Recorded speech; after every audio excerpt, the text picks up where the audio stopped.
It is 4:01. Would you like to get started? Yeah, we get started. Well, hi everyone. Hey. Hey. Welcome to, I just want to talk about gay vampires for an hour, but it's also called Unreliable Narrators.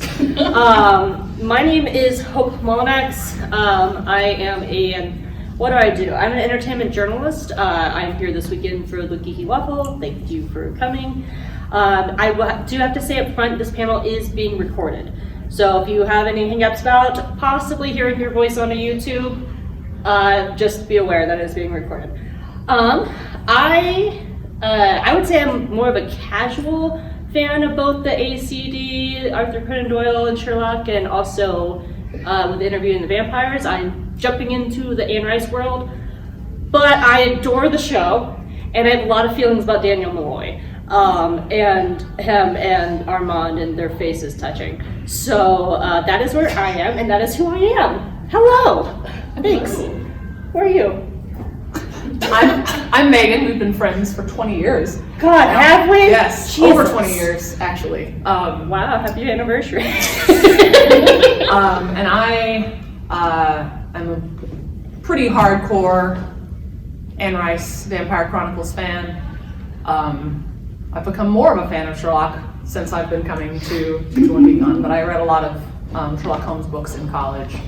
I just want to let you all, well, first I want to find out, how many of you here have seen the AMC Interview with the Vampire show? Okay. Awesome. There will be spoilers for that show. We will try to keep us on the spoiler light side, though. If you intend to watch it. Yes. Just know you spoiler light. You might find out that the main character's name is Louis because he is the titular character of the book. You might find that out. How many of you have read Anne Rice, the Interview with Vampire books, or the Interview with Vampire Chronicles books? Okay. Yeah. Some. Okay. That will be the main focus. Just so you know, the main focus will be Anne Rice, but I feel that I have to have a Sherlockian connection to the panels that we do, so. I don't. Well, there's always This is where we're nice and balanced, so. No, but I do think it is, they do have a lot in common. They do. Especially because, so we're here to talk about Unreliable Narrators, which is very much the core of every one of Anne Rice's books. One of my favorite openings is Blood and Gold, which is all about a character named Marius, and it's like what, like the 6th, 7th book in the trilogy or something. 20 years in. Yeah, so 20-something years into the he series. opens the book and just says, "Everyone has told my story but me, and they're all wrong." And that is how every Anne Rice book is that every book is being told from someone's point of view, and they don't always match up, and that's the fun of it, because we actually don't know who is right. And Arthur Conan Doyle does that, a lot of you. Yeah, so first I want to talk a little bit about Unreliable Narrator in general, for those who may be less familiar. So every story, whether it's written or film, has a point of view, and that point of view character is always going to be shaping the way we as the audience see that story. And that character, that point of view character, is always going to be more or less reliable, depending. Sometimes it's pretty obvious that character is meant to be telling us things as they truly happen, but that is not always the case. And the less likely it is that what that character is saying is true, that is an unreliable narrator. And it can be used either canonically or outside of canon to explain discrepancies, to address changes in the story as it went on, or just to, oh, well, this doesn't connect because unreliable narrator. But it can also be within the story itself. I think a really good example outside of Anne Rice and Sir Arthur Conan Doyle is Harry Potter. If any of you guys have read Harry Potter, Harry is an incredibly unreliable narrator, and even though he grows over the course of it, like, we have to know, oh, this is from the perspective of a kid. Like, he doesn't have the full picture. And if you look back on it as an adult and you think about that, you can say, oh yeah, no wonder those stories were a little bit skewed. Everyone seemed like it was all black and white because it's from the point of view of a kid. So looking at that with Conan Doyle, I think it was I think it's in this year, but it's been in other years at 221 VCon as well. Continuity Doyle is one of the presentations. It was yesterday, and it was always fun. They talk about the issues in continuity, and the way to explain that canonically is, oh, well, Watson is an unreliable narrator. He forgot this, or he remembered this differently, or so you can explain a lot of things in Sherlock Holmes through unreliable narrator. And even in canon, the way that, without trying to explain away incongruities, Watson is outside of Sherlock's perspective. He doesn't know what's going on in Sherlock's mind. So we, as the audience, also don't know. So we kind of have to take Watson's word for it. And he has this sense of awe for Sherlock. And, I feel like if we, I think the Sherlock Holmes with Robert Downey Jr. is a great example. You can also see Sherlock Holmes as kind of a guy who can't get his shit together, and he's a big mess.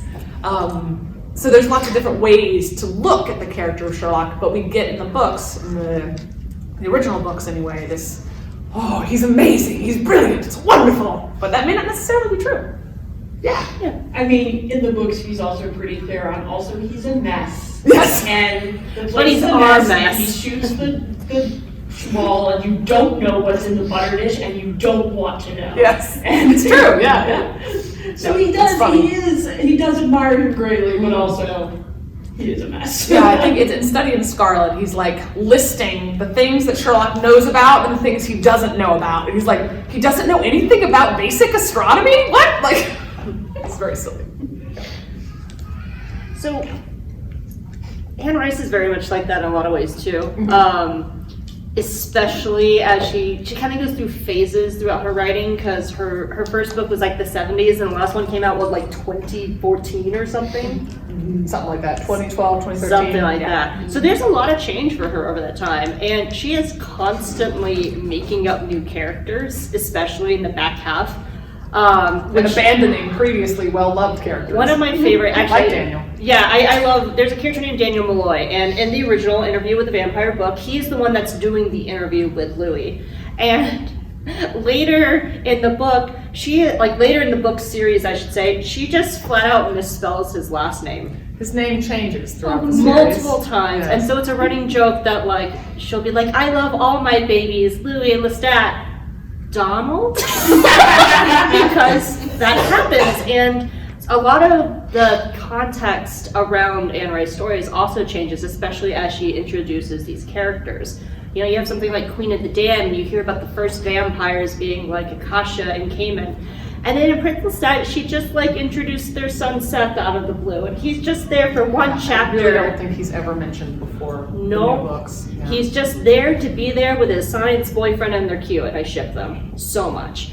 And it's she's constantly changing her own work, but what's fascinating, it depends on who's telling the story of what's actually going on to get the full context, because Lestat telling the story is very different from Armand telling the story, very different from Marius' point of view, and it's fun to see the incomplete picture coming together, because you kind of get an idea of sort of the canon, but it's also and to get into the show, this is one of my favorite things about the show, the new show, is it doesn't throw out the book canon, and it doesn't throw out the original Brad Pitt movie canon, because it opens showing you the original tapes from the original interview. And it opens with Louis going, I want to redo, because I have much more clarity, I have much more distance, I'm not emotionally attached to this anymore, I can do this redo.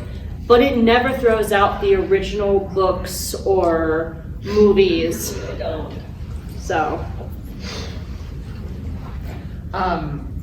So that idea, you get in Anne Rice books, you get all the different characters' perspectives in different books. But also there is this, canonically, it's she canonically made this choice to do that. But she has said, that she's the kind of writer who doesn't really outline, doesn't really plan, just kind of writes what comes to mind. It's very obvious that that's how she writes. And so she just would forget things. She wrote things 20 years later. And she doesn't necessarily go back and, it seems, she didn't necessarily go back and really re-immerse herself. She kind of just came up with new stuff. And that can be easily explained away by, of course, Armand's gonna tell it differently. He remembers it differently. Marius and Armand, who Marius, if you aren't familiar, he makes Armand a vampire. They have a very tumultuous relationship, and people on Tumblr will put the books side by side. Like, okay, here's Marius's version of that scene, and here's Armand's version of that scene. It's completely different, the things they say. Yeah. And I think, again, some of it is, yeah, sure, the character will remember it differently. Anne Rice didn't go back and reread that part. She did not. You have to act like Anne Rice was a good writer. And I mean that with love. Like, I think Anne Rice is very much a writer that has a lot of great ideas, and a lot of great stories and a lot of great characters, but I don't think she always has the best execution in a lot of ways, because I was reading a little bit of Conan the Dam, and I was like, why is Daniel, who was in a man of the 80s, sounding like he's from the 1700s with all the other vampires? Like, I get what you're doing here, though. But what was I going to talk about? So going into I had something about the books. But one of my favorite is also seeing how different characters view different events as well. Like, you have someone like Marius who I only read a small amount of books, so I only have a little bit of in the show. So, like I said, I'm more of a casual fan. I'm not getting into it. She's maybe write fan fiction. It's fine. Marius will be talking about these great things that he's done, and then you get a book like Pandora where she's a 10-year-old girl and she's like, yeah, he's a loser. And that's always fun to see how the characters view each other too, because so many of the books has Marius as this revered character. He's a 1,000-year-old vampire. He's seen so much, and then you have Pandora, and he's like, yeah, he's kind of boring and a dork. And eternal grad student. She didn't say that, but someone described Marius as an eternal grad student. He is. I think Pandora doesn't have that language, but I think that's what she'd say. Yeah, she would. And so it's really interesting to see how the characters view each other from each other's point of view as well, because those also change over time, especially as they all start to get to know each other. And we like to call them the drama coven. As they become more of the drama coven and get involved in each other's stuff, that's where it gets a lot more fun, because then it gets more shippable. I like to write it and watch their faces. It's so shippable. It is. So shippable. You've got a core cast of 20, and all of them have been with each other at one point. At some point or another. It's the most shippable series ever. So you mentioned Anne Rice having great ideas, but not always the best execution, which brings us to the AMC Interview with the Vampire, which not all fans... So good. If you want a gay show, it's gay. Go for it. It's so good. Is it gay? It is very gay. It is explicitly Twist my gay. arm. I mean, Yeah. Okay, let me pitch this show. I'm gonna say this before you get. So the thing about Interview with the Vampire is written in the 70s. Yeah, 76 is when the interview came out. She wasn't allowed to make it gay, and so everything had to be subtext, very much in the what's that? Camilla's the first vampire, kind of like a Camilla can't be a lesbian because we have to be vampires sort of thing. And so the nice thing about the AMC show is now it's in a modern text, and they do just bring it all to the forefront. Louis is a closeted gay man. Lestat is a bisexual man, and they are in a relationship, and it's messy. It's messy, and they're my favorite messes. And it doesn't pull back any of the punches at all, and shows them in a really true relationship, and they have one of the best sex scenes ever. Sorry, that was. It was a good introduction. They were floating. It was great. Floating. It was very romantic. Yes, and Sam Reed is hot. Anyway. The Australian invasion. Oh God, keep it coming. Continue. So you mentioned that Anne Rice having good ideas but not always the best execution, and though not all longtime fans are a huge fan of the show because they have made some changes. Better changes. I think what is so exciting about it is all the books have been written. Anne Rice is no longer with us. There will be no more Vampire Chronicles books written by her. So the showrunners can look at that entire canon and say, okay, how can we make this work as a serialized story that goes from start to finish? Which I don't think Anne Rice ever thought about once in her entire life. She was not once. How should this? I think the final book, she was like, oh God, I'm not writing any more of these. I gotta quick wrap it up. So let's make them all aliens, and I wish I was kidding. There's aliens. If you haven't read the new trilogy of Anne Rice books, there's aliens. There are aliens. Yeah. Wait. They're aliens from Atlantis. No.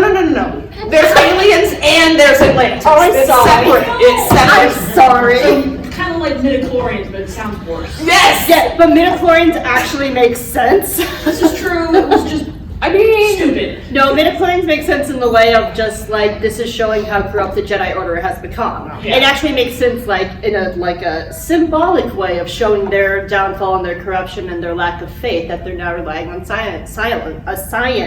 Anne Rice is just a crazy person. Well, to be honest, I mean, sure, there's George Lucas. she was like, I should put some science in this. But she didn't do any research or anything. No. She just put some science in it. And by science we mean Atlantis and aliens. Yeah, I think that's the fiction It's part of amazing. science fiction. It's amazing. I highly recommend it. I do love it. It's bonkers crazy. And the yeah. last book, Blood Communion, if any of you read the earlier Anne Rice books and you have not read any of the new ones, you would have to at least read Blood Communion. It's always hard to end a series, and I think she did a really good job. And I feel so relieved that she was able to end it in the way she did. But I'm looking forward to how the show's going to do it. So anyway, the show is a very successful, not only as a adaptation. So how many of you have seen the 1994 Interview with a Vampire movie? Right, there we go. So that one is pretty much an adaptation. They were like, here's the book. Anne Rice wrote the screenplay, and they presented that book on stage. That is, or on screen. That is not what is happening in the AMC. It is a reimagining. It is a reboot, but it's very true to the core of the stories. So, you know how I was saying that Anne Rice has really good ideas and good characters, but not always great in execution? That's kind of what the show fixes. And then they also then take it a step further and play with it. Two of the biggest changes is they made Louis and Claudia black and put them in the 1900s around the turn of the centuries in a post-Civil War era, which absolutely addresses a lot of Louis's horrible flaws in the book by, not making him a slave owner. He is just a black man trying to run a business in a racist Louisiana place. And then another thing is they age up Claudia. She's not 5. She is a teenager. And so she is able to, a lot of the more kind of, and they also age up Armand as well. So it's not Everyone's aged up. Louis Yeah. and Lestat are also aged up. They're in their 30s instead of their 20s. So everyone is kind of. So like these ideas that like she wanted to explore that were just sort of pedo-icky, as kind of pedo-y and icky and gross and stuff like that, they can actually explore as like adults. And it's really nice to be able to see these ideas play out, but also to dive into a lot of the power dynamics. Like there's an extra level of power dynamics between Louis and Lestat when you're not just a master and a fledgling, you're also a white man and a black man in like 1910. That's a very different power dynamic. And like one of the best scenes is them going to an opera and Louis has to walk behind Lestat until they get to their booth. And it's chilling. It's chilling and disgusting in a way, but it's really powerful because it's not just taking their power dynamic from them just being almost saying master and Padawan. Maker. Listen, I work with Star Wars full time, so I'm always in that brain. If I say master and Padawan, just know I mean fledgling. Louis would very much oppose that term. He would not want to be a Padawan. Well, he can get over it. He's not real. I think he'll be fine. I think he'll be fine. I'm already on AO3 though. I don't know for sure, but I feel confident. I think Well, he'll be Stalin would okay. love to be a Jedi. He would be all over He would be that. all over it. He would be just like, Give we me a moved it with my lightsaber. mind. Well, they can already, and that's another like retcon is their powers are constantly changing. Yeah. Like sometimes they have telekinesis, but not always. Sometimes they can move things with their brains, but not always. It's weird. Like Anne Rice is and continuity Doyle Rice. Yes. But it is fun, like the updates that they have done with the show, because it is able to take the ideas that were good with Anne Rice and smooth them out in a way to actually explore it in the vein of these characters and make it interesting and make it healthy and good. Healthier. Healthy. Not too healthy. Well, they're still Not too healthy. they're messy gays and in an abusive relationship, and it's their bad period of the relationship that they have to fix, because that is the point of Interview with a Vampire. It's the lowest point of Louis and Lestat's relationship, and then they only go up from there. So that is the point of the book, for them to grow as people. Some ripples, but yeah, they get better But eventually. Lestat's the main character. He cannot grow if he doesn't start somewhere. And so it shows him at one of his worst, and he's just coming off these horrible tragedies. He doesn't, that's the thing, Louis meets Lestat, he's just wow, a vampire, this is great. And then you get Lestat's book, and he's just I don't know what I'm doing. What is this? I just made 3 fledglings and one's crazy. Oh God. And now he's dead. Oh no. And he doesn't know what he's doing. And that's the fun of it, is that we're seeing so much in the show of Lestat from Louis' point of view, because he's the one telling Daniel the interview. So Lestat kind of is in this position where he kind of almost seems like he has it together, and you find out he don't. Baby girl don't know how to do his laundry, and he is definitely someone who lived in the basement of if he could, he would live in his mom's basement today, but his mom doesn't like him and ran off to the Amazon to be a lesbian. It's fine. Am I wrong? No, you're right. Because it's true. Yeah. So he don't. I was trying to. So at some point we were talking about this, and I was like, "Wait, has Lestat ever lived alone?" I don't think so. I don't think he's ever lived alone. Well, that's a fun thing. Except when he was Lestat. living underneath the floorboards of his house, which is not a That success doesn't count. story. That doesn't count. No. Wasn't he recovering from almost being dead? Yeah. Oh, so that doesn't But he was count. technically alone for a little while. Anyway, so Lestat's a loser and we love him. He's the best loser. So We love you, Sam Reed. something else that I love about what they did with this adaptation is Anne Rice books, if you've ever read them, they are textually incredibly dense. They are emotional, they're exploratory. Very little happens in the books for the most part. It's an in-depth exploration of feelings and emotions and conflict, and the show had to figure out how to visualize those things. How are we going to present this incredibly internal struggle externally? And I didn't even think about it until you just said that. The power dynamic of Louis being black and Lestat being white is a great way to visualize that, because Louis feels like that in the books. Even though he's a slave owner, he feels unempowered. He feels second to Lestat. He feels all these kinds of feelings of repression that are not as easily presented when there's more similarity between them. But I think if you show that difference, and again, it gives them the ability to explore racism in the South in the 1900s, which is an incredible thing to be able to explore too. So it takes some of the themes. There's also a lot of, for those who have seen it or not, one of the biggest problems that a lot of the Anne Rice fandom had with the AMC show is that there's an increased level of violence. I completely agree. They're vampires. They're vampires. Is that also really a problem? that violence is in the story. It's just emotional violence, which is very hard to show on screen. So I think I see what you're talking about. making that external, making it physical violence is a good way to show what was happening in the books. In the books, it's more subtextual, it's more emotional. I think showing it as physical violence helps to illustrate that in a film sense. At least it's my perspective. I thought you meant just some big vampire. Oh yeah, And the I was vampire violence thing, no. And that's the one thing that I think Relationship that violence. people get lost in, the ooh-wooification of Anne Rice characters. At the end of the day, they're all serial killers. Yeah. A vampire is a serial killer, Yeah. and so it's essentially a story about a bunch of horrible people doing horrible things, and just trying to do their best.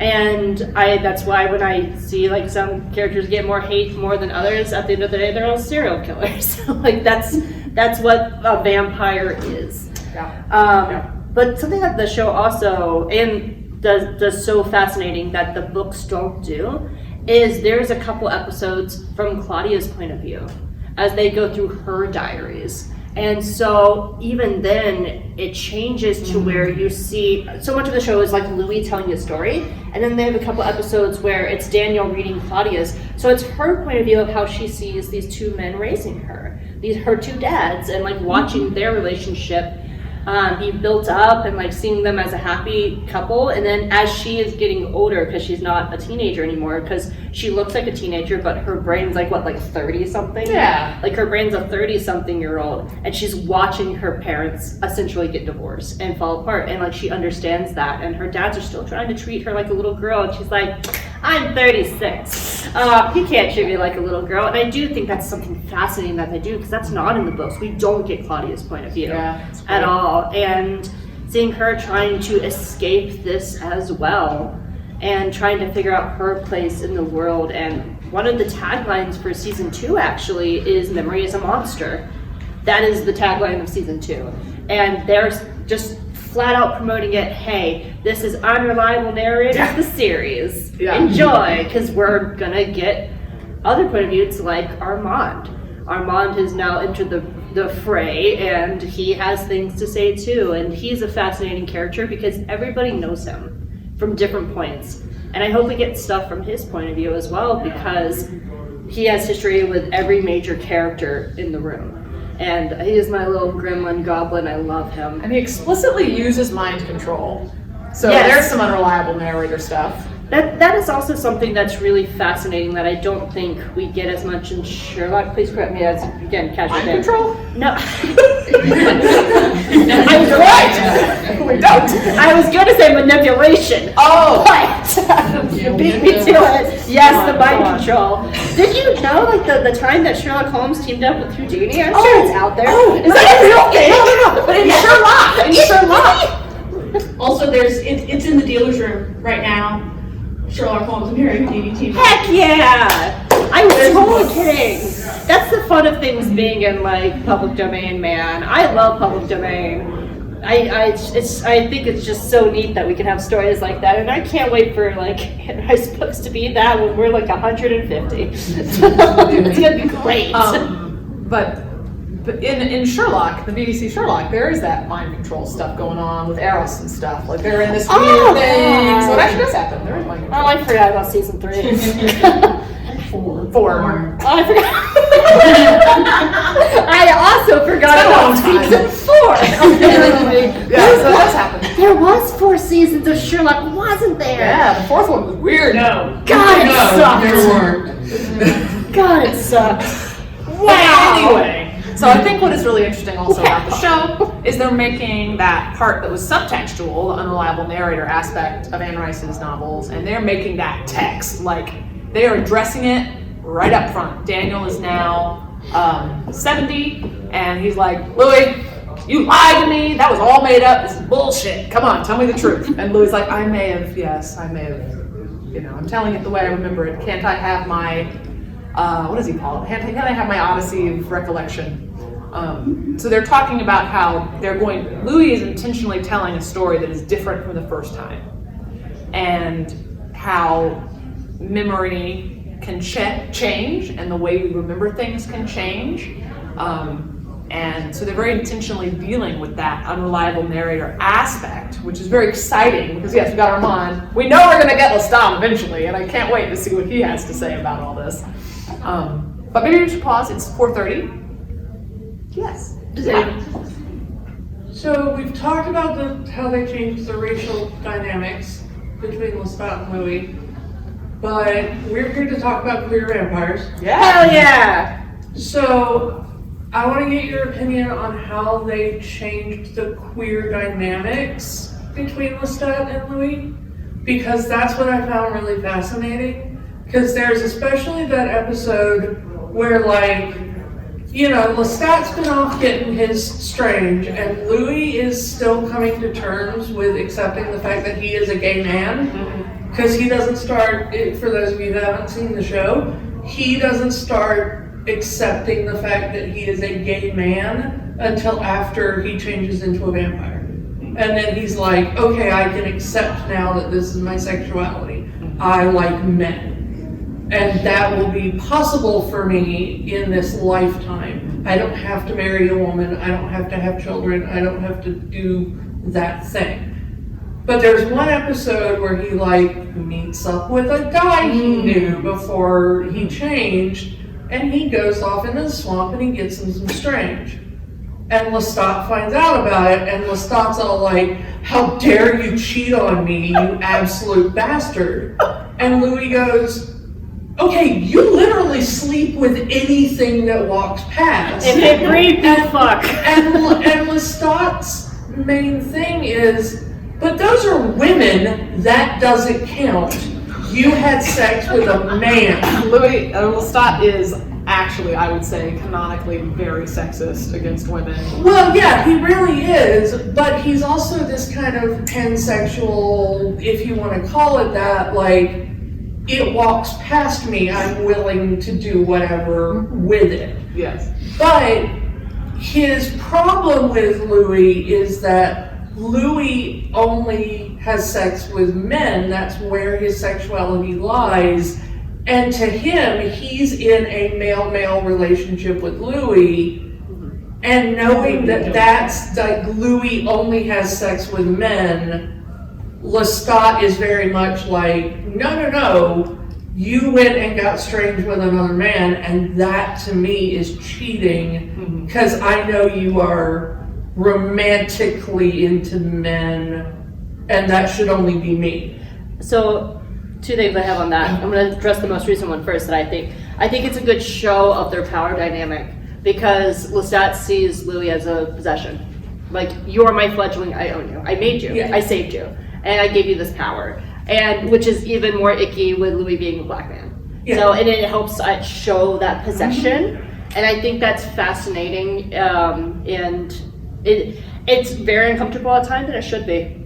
Like, I They're think leaning into the discomfort. And and it should be. Like, I think that art should be made to make you feel things, because that's the point of art. Now, when it comes to how well I think about it, what I think that they're doing well, your original question, I do find it fascinating that Louis doesn't start embracing his queerness until he's a vampire. It is kind of the opposite of, if you went to the Art Flagman Stuff panel yesterday, I was talking about Izzy Hands, and how he didn't really embrace his more queer side until he had this like positive influence, and his is a story of what happens when you are given love and embrace and support to be the best version of yourself. Louis is kind of the opposite of that. He is for the first time given power as a black man in a society where he didn't have power. So he doesn't have to fear homophobia because he has the power to do something about it for the first time. So he doesn't have to fear if someone's just like, oh, you're gay. He's like, cool, I'll eat you. I'll just eat you. And he does. And he does. So there is a time where someone's homophobic and they are dead very fast, and it's a snack.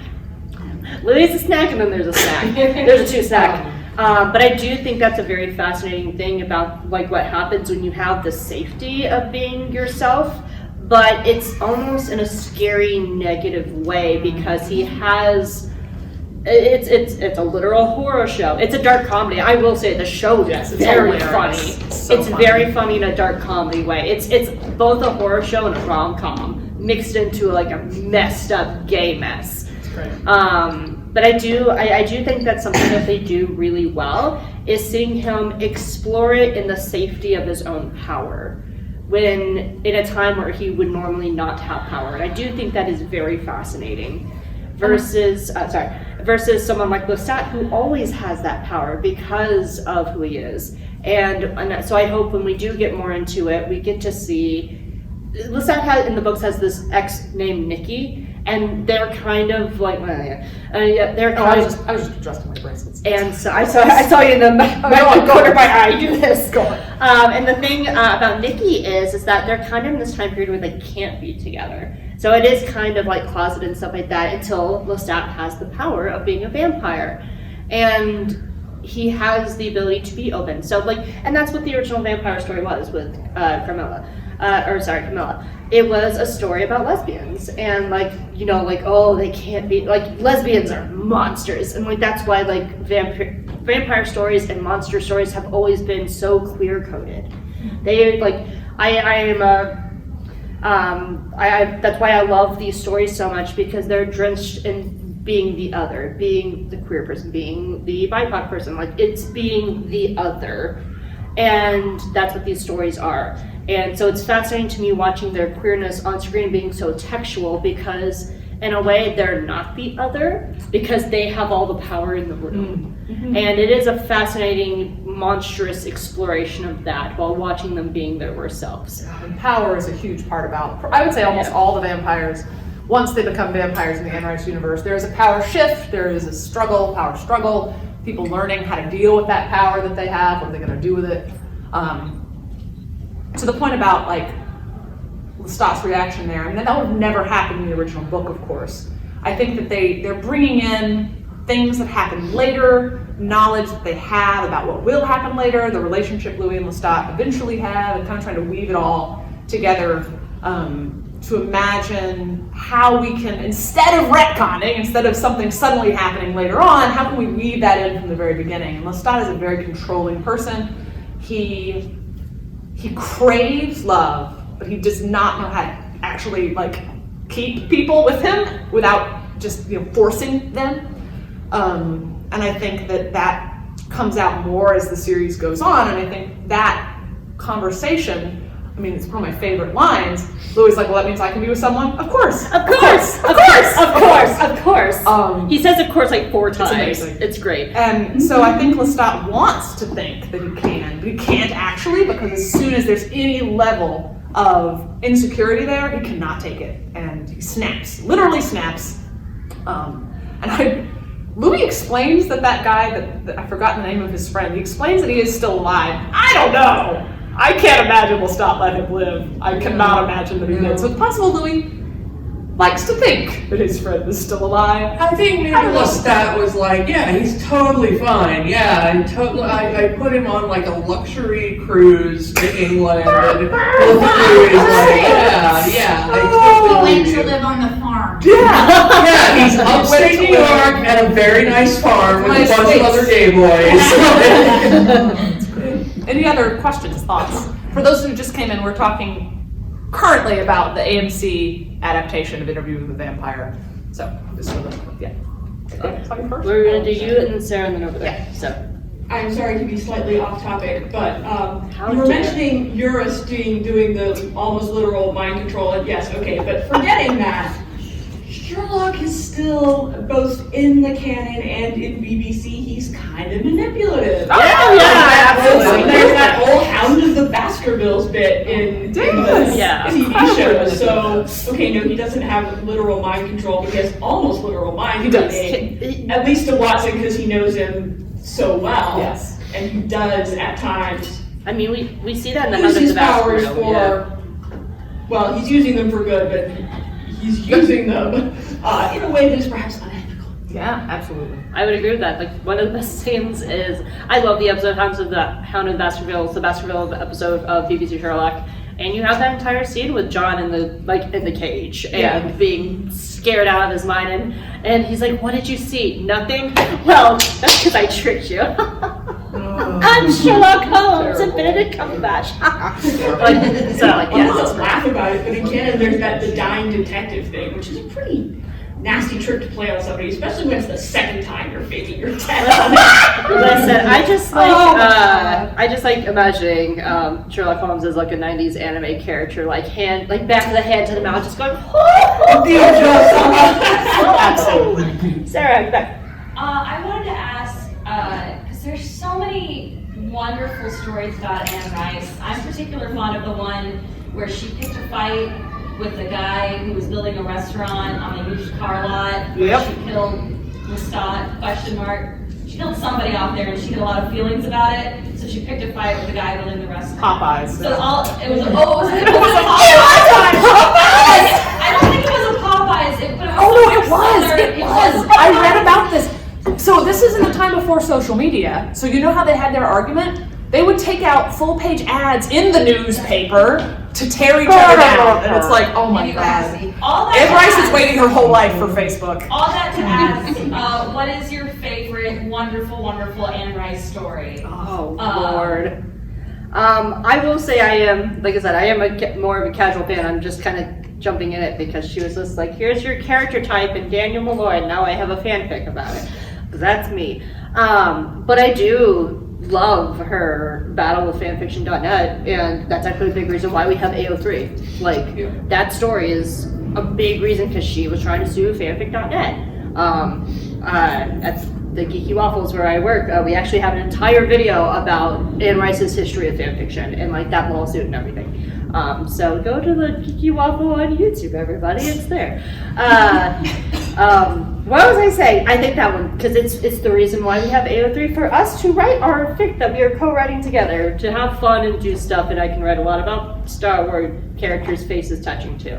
So that's probably my favorite because it is an important moment in fandom, and as someone who likes to study like how fandom evolves, it is very important to see that progression, especially versus now where we have someone like Allie Hazelwood, who started as a fanfic writer and is now mainstream, getting a movie deal and stuff like that. I do think that is a fascinating trajectory of where we've gotten in fandom. So it's funny, my favorite story, I was thinking of this before you even said that, is how Anne Rice changed her mind about fanfiction in the 2010s. She was like, you know what? I was wrong. You guys can write fanfiction now. And I think that it meant a lot to me as a kid, because when I started reading her books in high school, the only place I could go to read her fanfiction was adultfanfiction.net.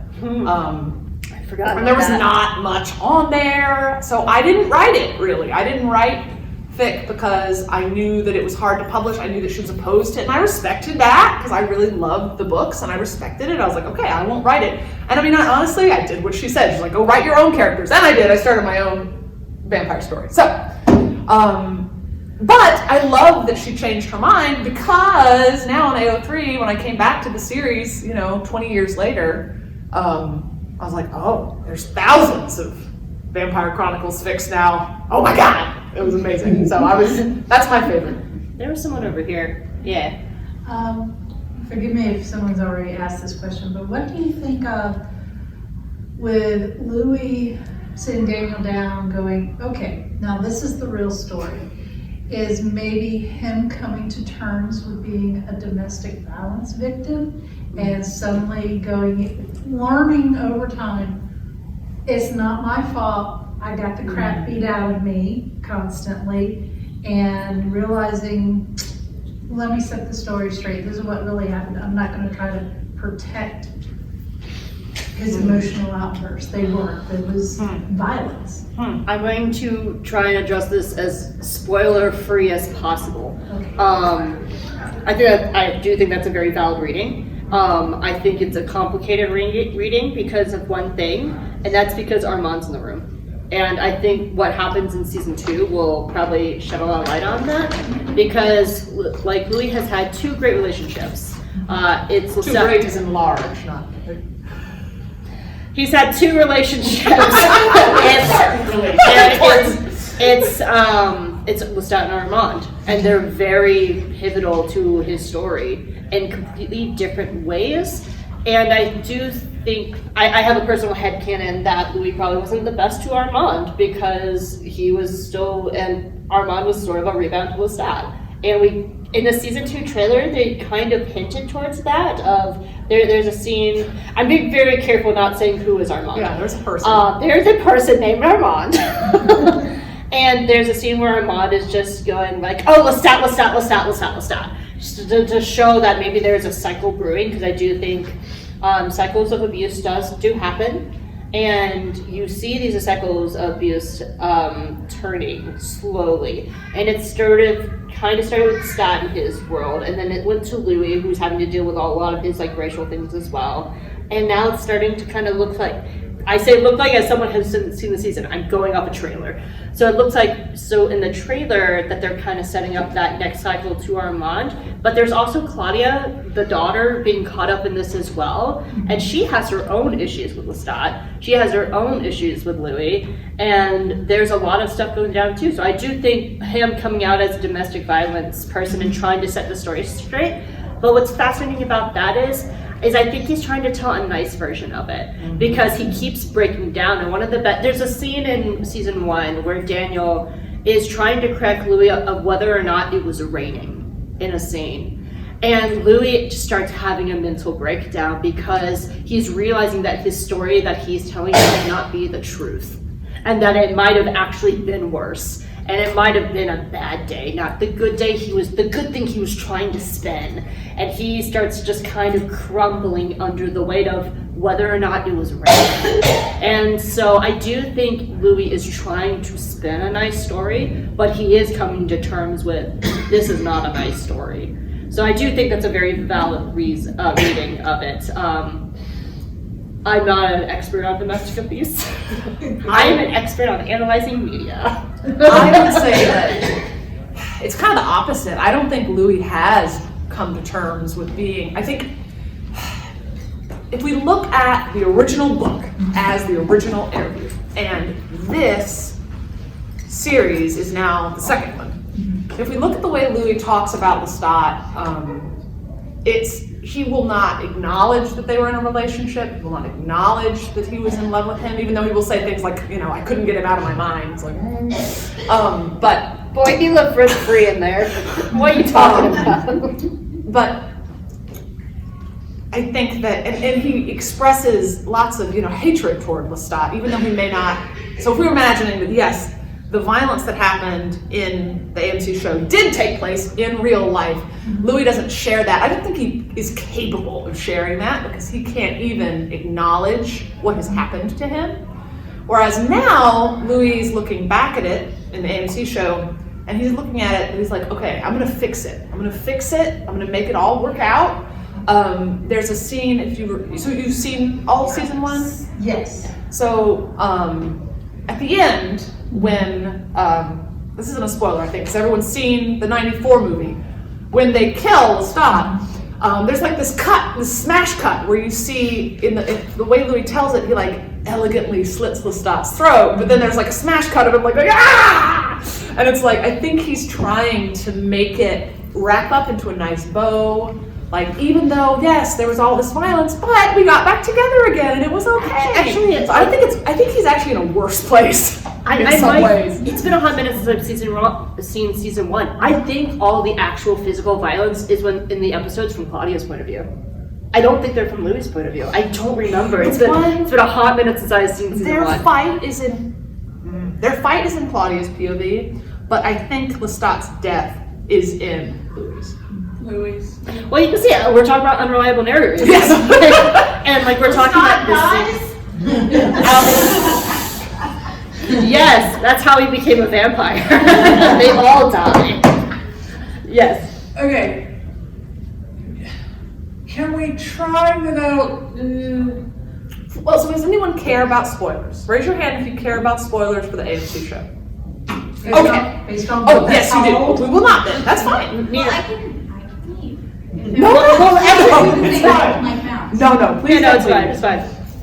Well, I mean, I was going to say, like, when we're talking about the enhanced violence in the show, I mean, your mileage may vary on how sensitive you are to, gore and blood and things like that. I have like almost no upper limit on that myself. I'm like a massive horror movie fan and all that kind of stuff, so it doesn't really bother me. But I honestly, and I kind of want to get your opinion on this. I honestly thought that the way they used it was very much in moving the story forward, rather than in a gratuitous, hey, let's just put blood and gore in this because it'll like bring people in. Because I thought it was very well used and well placed. Yeah. Like there were moments when, there's like a scene with a priest and I won't give context. It's epic. But it's a really good scene, but it's a very character building moment for Louis early on in his vampire journey. You know? And there's a scene at a ball that is also very, you know. It's an epic scene. And it's an epic scene, but it's also a very big turning point for both Louis and Claudia. You know, and I think that if you just kind of like flipped back to the interview and had Louis go like, yeah, and then a whole bunch of violence happened, I don't think it really hits that way. So to make sure I get your question, do we think that the gore and violence is being used properly to tell the story? Is that the question? Yeah, I mean, I kind of wanted to get like or do you think they're using it gratuitously just to get people to be like, hey, come watch this show, there's like lots of cool I think there's a little of that. I think that even the best show, which I think this show is really well written, I really do. I think even the best show is a little bit subject to that. Like, I think people expect this. Like, Anne Rice is like super light on horror generally. Like, it's psychological horror more than anything. So I think they do play it up a little bit. Really, the only thing that I oppose is what happens to Claudia while she's out. I'm just gonna spoil that. They added Claudia getting raped for no reason. Yeah. And it's bullshit. It is bullshit. It's bullshit. It's not shown. No. It's bullshit. Yeah, That's really the only one. I actually have more problem with that because that again, bothers me more than anything else. than anything else, because why are we doing this to a black woman? So I hope like, they don't come back to that. And and fans did not like that. And yeah, so that actually bothers me more because I'm a wuss. I don't do good with violence. I don't do good with gore. I sometimes get creeped out by like a party city at Halloween. Like, I am a wuss. Like, TM. It has to be a very specialty kind of horror for me to watch it. And usually if it's like, what's that ghost show called? About the house and the sibling, the sister. House of Haunted. Thank you. That is my kind of horror because it starts as scary and by the end you're like, oh, I understand everything that happened, and it stopped being scary at some point because it's a character-driven show. This doesn't bother. It bothered me a little bit in the opening episode because it is a little bit gratuitous, but it's all within character. You know, it's Lestat showing Louis his power. It's all character driven. It's not being gratuitous to be gratuitous. They're serial killers. They are monsters. They are monsters. And it's showing them as monsters. But as the show goes on, it shows them how they are people within the monsters. And this is, again, what Interview with the Vampire is. It is Lestat and Louis at their lowest point to rise and fix and grow as people. They have to be, you have to start somewhere for them to grow. And like this, like when I hear people describing like, oh, I don't like this character in episode 1. Yeah, watch the rest of the show. That's what's called a character arc, people. So like I do think it's used in a way to show the monstrous nature Louis is about to find himself in, because he is. It's like the story circle. He's leaving the ordinary world and going into the supernatural world for him to come back out again and grow. And that's exactly what it is. He is becoming a predator. He is becoming the thing that he is becoming an alpha beast to prey on humans. And to see him struggle. There's an entire scene about whether or not he might have ate his nephew as a baby, because his sister is just like, here's your nephew, I'll be right back for 5 minutes. And he's just like, I'm a vampire with a tiny child, oh god. And it's supposed to be this horror thing. Again, it's also very much a rom-com, which is great. They have such a nice balance of that. Combination. But I do think that I do think any of the Just violence. in the first book, everyone. Yeah, I do think any of the violence is actually, except for in the first episode, which I do think they were purposely playing up. I think after that, I think it's all within character, because it gives them a place to go. Yes. You brought up how if we cut back to the interview and Louis was like, and then there was some violence. In the book, Louis and Lestat do have a fight, and Louis describes it And he's like, we really fought. But that's not all he says. Like, we really, really fought. And we don't know what that was. We don't know how that panned out, except that we do know that Louis slammed the door or slammed the window and Lestat smacked against it like a bird. We do know that happened. Which they chose to omit for obvious reasons. I wish they had though. It would have been so That would have funny. been hilarious. It would have been hilarious. There's With so many like a funny funk things. and like a. Yeah, I and the think thing it is, literally happens in the book. It's but the so thing weird. is that it's so funny enough. It is a horror show, but that's actually in the vein of the show as well. It is. It's so Yeah. funny. There's a great Someone throws a coffin out a window. because he's just like, can we get back together? And they throw a coffin out the window. And we're like, well, there's your answer. It's that kind of story. So I think that there's plenty of creative license to say, yeah, that could have happened because Louis says something like that. And what could that be? How are we going to represent that? I think there's plenty of interpretation. But honestly, like that sort of violence and stuff doesn't bother me. What bothers me is when they feel like the need to add stuff, which goes back to the Claudia thing. There's no reason to add that for Claudia. There's no reason to do that. So we've only got a few minutes left. Any We other do. thoughts, questions, ideas?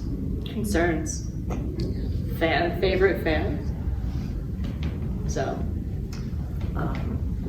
So anyway, to come back to the idea, the unreliable narrator, I think that it's really interesting for shows, movies, books to explore that idea of unreliable narrator, and I don't think I've ever seen a property explicitly explore it quite as much as the AMC Interview with the Vampire show. Like, they are like, memory is a monster. So it's actually a little different. Memory is a monster, is what they were saying. For season 2, memory is the monster, is what they're saying. Oh, look at me, I'm an unreliable narrator. So it's really interesting how much they're playing into that, and it's a really cool way to to explore narrative. We have one more. This is partly back to the comparison. I know that we have, because he hated Sherlock Holmes, Conan Doyle's rotary coffin, affectionate, basically. But given the homophobia thing, we could also have Anne Rice's rotary coffin, derogatory. Yeah. But I do think if you want to see a textbook, a really good example of how to write unreliable narrators, go check out AMC Interview with the Vampire. It does such a good job of showing different characters from different points of view, telling different stories, and it looks to be primed to be doing that even more in season 2. So hopefully in the future, I want to see Tale of a Body Thief. I want to see the Night Island show. I want the Night Island show we were promised, and I want it to be filmed like The Office. It won't be, but I would love that. I want it to be filmed like so Armand bad. just like deadpan looking in the camera as someone is like falling out a window. I want it so bad. So good. So thank you all for coming out. Thank you so much.